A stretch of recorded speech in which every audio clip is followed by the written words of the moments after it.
back with another award-winning, maybe, edition of First and Now Chat. It's all a presentation of our friends at IA Financial Group. And here's an individual we've been wanting to speak to for quite some time. He's made the most of his life during the past year or so, just like a lot of us, having to adjust, having to adapt.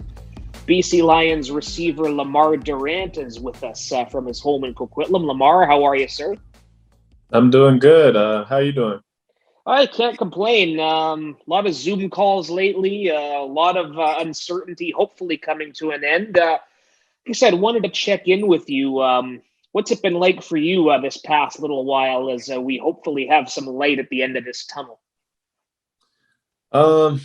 I mean, this whole year has just been a little bit of the same, but definitely now it's starting to get a little more positive. Like I can definitely see us playing, and I think that we're going to play. So it's a little different than I guess the previous year like that. But yeah, I'm excited, man. I've been in the gym, working out, just doing everything, getting ready for the season. So a little more excited, and things are looking a bit more optimistic than they were before.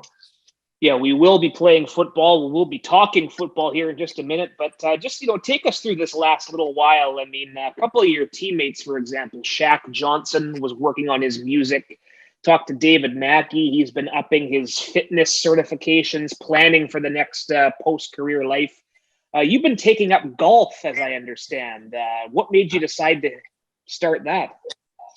My friends have been asking me for a while, just come out and play with them, and I've just kind of been avoiding it. I've always watched golf here and there, but I never thought that I'd get too into it. And then I went out a couple of times because there wasn't much else to do with the circumstances. And then I just kind of fell in love with it, and I've been playing pretty consistently. Whenever the weather is nice, I'll try to get out there and play. So it's became a addiction/hobby. So hopefully I can get really good at that while continuing to work on my football game. Not a bad place to live, as you know, growing up here, if you want to play golf year round. And so what's your handicap? You must be getting pretty good now if you've had a long time to focus on it. I mean, well, like I said, I've only played for a year. So I went from being probably 30 to now about a 14, 15. So it's getting there. So I've came a long way in the year that I played, but I still feel like I can be a lot better, and I should be a lot better. But I guess that's kind of how everyone feels playing golf. Well, that's not bad improvement to make in the space of a year. And you got to talk to G-Roy. He's the big Lions golfer. Have you talked to him about any pointers? Have you gone out to play with him at all? No, I've actually been looking forward to talking to him about it because a few people that I know that we're mutual friends with, they have told me about him. And then one of these times I was playing at this golf course that I live right beside, and one of the guys was telling me about a story about G-Roy shanking a tee shot and actually hitting somebody by an accident. He was telling me to ask him about that. So I'm looking forward to talking to him about that story. I have not played regularly in a long time, but yelling four was a big common theme for yours truly. So but we're not going to let G-Roy forget that one. Next time we talk to him, we might have to get a little verification there. Some fun on the links. I'm sensing a couple good video ideas out of this already, Lemar. But anyway, you were part of a pretty good group of guys in the summer when we were hoping to play last year, staying at the facility, staying in the gym. That must have at least given you some normalcy in your life. I mean, you had that to fall back on, right? I mean, how good was it getting a chance to be at the facility, and you're back in there now pretty much every day too, right? Yeah, it was huge. That was really the only normal part that you would get throughout the day, right? Because whenever you would come home, especially at the start of things, you turned on the TV, you would just be hearing all this news, and pretty much everything you would hear on social media and all that was just negative. So when I was able to just get in there with the team and the guys and do our workouts and everything, it just felt like doing the right thing. And everyone was in good spirits when they were in there. So it was really fun. And then when that kind of got shut down, and then you got hit with like another, like, oh man, this is serious. And then it opened again. So now I'm just happy to be in there, try to get in there as long as I can, stay in there as long as I can. I know sometimes they kind of mad because I'm staying right till the end time, I guess. But I feel like they'll deal with me, and I don't cause them too much problems. Hey, spending too much time in the gym's a good thing at this stage. What excites you most about this team that's going to get back on the field in 21, Lemar? I just think from like you talked about, the guys that were here working out, and then a lot of the other guys that I just talked to, I see them putting in work. So I just think that the guys that we've had, and even the team from the previous year, we didn't have the record we wanted, but I feel like we're starting to come together, and then injuries and everything hit. So I feel like we know what we want, and we're going after something. We're trying to be a special team. We're not just settling. So I feel like all the guys kind of are in the same mindset, and they're trying to go out there and do something great. So I'm just excited to get back out there with the guys. And I know everyone's going and trying to reach the same goal, and that's making it to a Grey Cup and eventually winning one. Yes, you did that with Calgary in 2018, most valuable Canadian in the win over Ottawa. And now you're on the same side as Coach Campbell. Do you and Coach ever joke around or talk about that Grey Cup game, or what's, because you got the upper hand on him in that one? Yeah, no, I haven't actually talked to him about that yet, but we played in, I think, 2 Grey Cups now. And they got me in one, and I got him in the other one. So, yeah, we're 1-1 with that, but I'm sure we'll have a lot of talks about that. And I'm happy, man. I've had some good conversations with him. He seems like a really cool guy. All the coaches that we've had that came in were nice. It's tough when you go through a coaching change too. You're always like, oh man, what guys are coming in? Are we going to click? And it just seemed like all the guys that we brought in fit well with this team. And I feel like it's the direction that we needed to go. So I'm happy with everyone that we brought in. Yeah, you each beat the other guy in one, and now you got to win one together. So that's the perfect formula there. That's the next part of the equation. You talk about the injuries. You yourself, you would have easily eclipsed 1,000 yards for the first time, if not for getting hurt late in 2019. You know, how excited are you to take an even bigger step personally this coming season? Oh man, like since that injury, that's all I've been thinking about is just getting back out there and going. Because even that season, people were talking and saying like how well I was doing.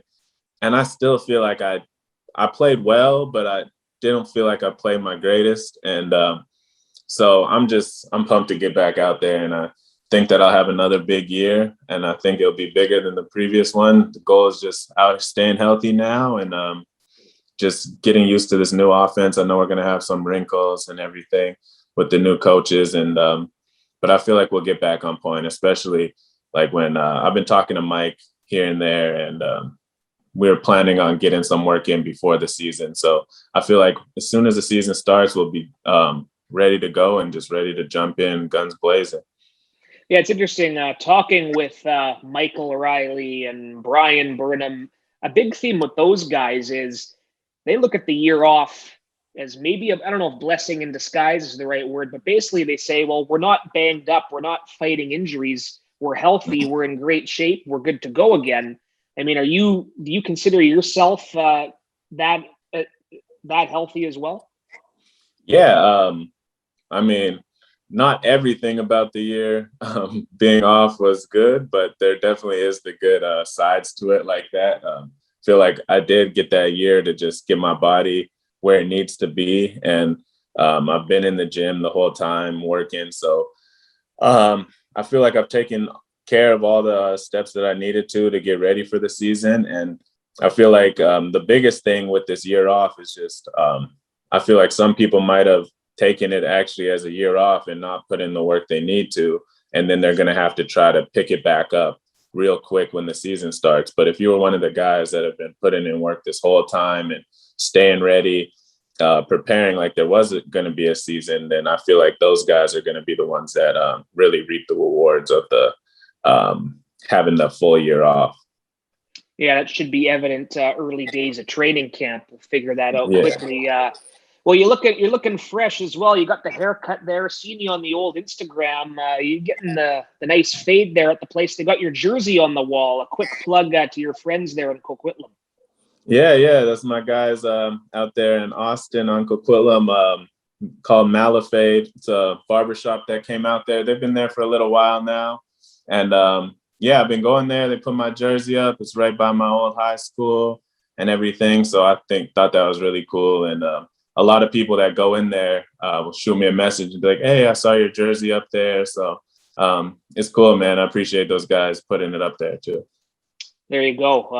That'll draw some attention. We got to sell some tickets once we get the approval to get fans back in there. Whether it's socially distant, probably at the start, but we'll take anything right now. How much of that do you look forward to getting back in front of our great fans? Oh man, it's huge. Just playing the game is one thing, but at this level, it's just the game's not the same without the fans, right? The fans are the ones that bring all the energy and everything. Like some games, it's just natural. You'll come into some games just kind of not as hyped up as you should be or anything. But as soon as you step out there, hear those fans roaring, or even being at an away stadium and hear the fans going against you, it's like, okay, that gives you that energy, and like you want to go out and play your best for them. So I feel like a lot of the guys do their best work because of the fans. So I'm super excited to have them back. And even if it's a limited amount or whatever you have to do, having any type of fans in the crowd will be huge for me personally. Yeah, you mentioned the fans in the other places missing a year. You probably miss a little bit of that, getting heckled in like Regina, Winnipeg, or Hamilton, where they can be pretty nasty, right? Yeah. Those places are good, man. As bad as it can get sometimes, especially if you're down there and you're losing the game. It can get on your nerves, but as soon as you had that year off, like we did, it's you realize you miss those things, and you only play this game for so long, right? So you got to take those little things and just learn to embrace them and enjoy them. Yeah, it's all in good fun at the end of the day. Listen, Lemar, we appreciate you taking the time. I'm glad we got to talk to you, and we'll probably see you in the facility here very shortly. Yeah, will do, man. Appreciate the time.